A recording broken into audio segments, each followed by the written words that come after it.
This is day 3 of our 5-day trip to the beautiful islands of Cebu.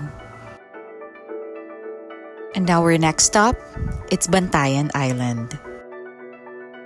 So we woke up early and had our complimentary breakfast here at Little Mermaid, Malapascua.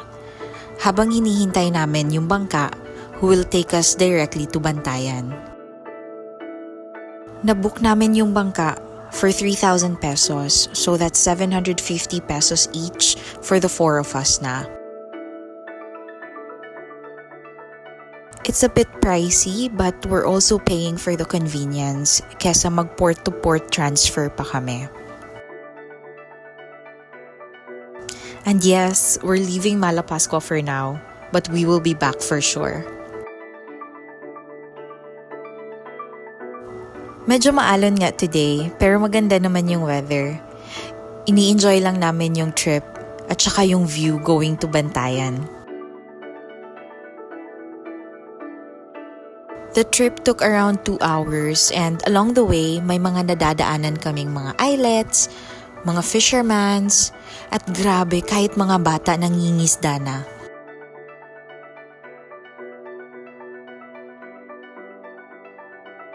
Nung papalapit na nga kami, medyo kumalma na yung dagat. And we're just very excited kasi another island na naman yung ma-explore namin. Nung pagbaba nga namin, sumalubong sa amin yung mga drivers. Sila yung nagdala ng mga luggages namin papunta sa motorcycle. At dito nga kami dumaan sa famous Kota Beach, kung saan sinut yung Camp Sawi movie. Sumakay lang kami ng pedicab and we paid 100 pesos papunta sa hotel namin. On our first day, dito kami nagstay sa Adelaidas Inn. We booked this for only 2,000 pesos, good for 4 packs na. And super lapit lang nito sa MJ Square, yung main food district dito sa Santa Fe. After nga naming mag-check-in, dumiretso na kami dito sa MJ Square. At dito kami kumain sa Bantayan Burrito Company. They serve Mexican food like nachos, burritos, quesadillas, tacos, at marami pa. At ang ganda nga ng vibe dito, very Mexican feels talaga. So we ordered their chili con carne nachos. We also got the pulled pork tacos and yung best seller nila na chili bacon burger with fries. We also got their tequila chicken quesadillas and yung crispy chicken burrito. Na-enjoy talaga namin yung food namin. Sobrang sarap and it's so flavorful. Habang kumakain nga kami, may mga batang dumadaan na nagbibenta ng danggit, dried squid, at meron pang dried jellyfish. At after naming kumain, naglibot-libot na kami sa MJ Square at super daming souvenir shops dito. Pagkatapos, nag-rent lang kami ng scooter for 300 pesos a day kasi pupunta kaming Madridejos to meet someone.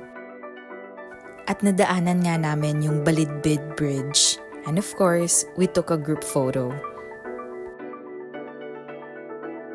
Yung Bantayan Island is only composed of 3 municipalities, yung Santa Fe, Bantayan, and Madridejos.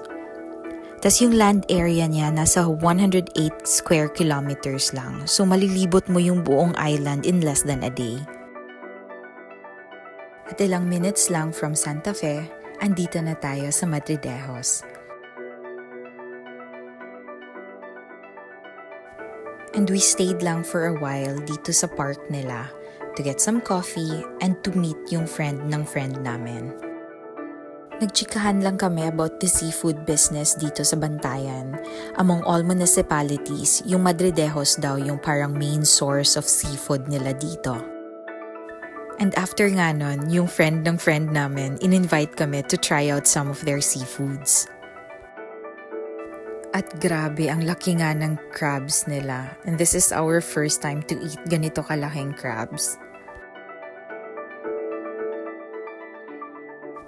Sorry, medyo haggard na nga ako dito, pero nag-enjoy talaga ako sa crabs.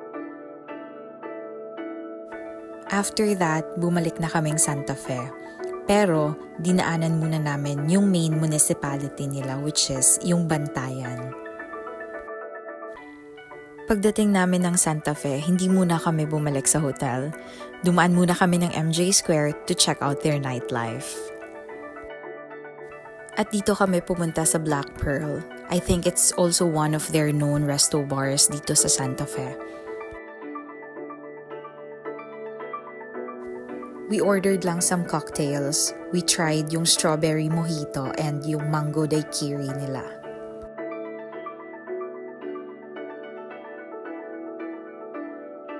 And with that, we ended our first day here in Bantayan with some drinks.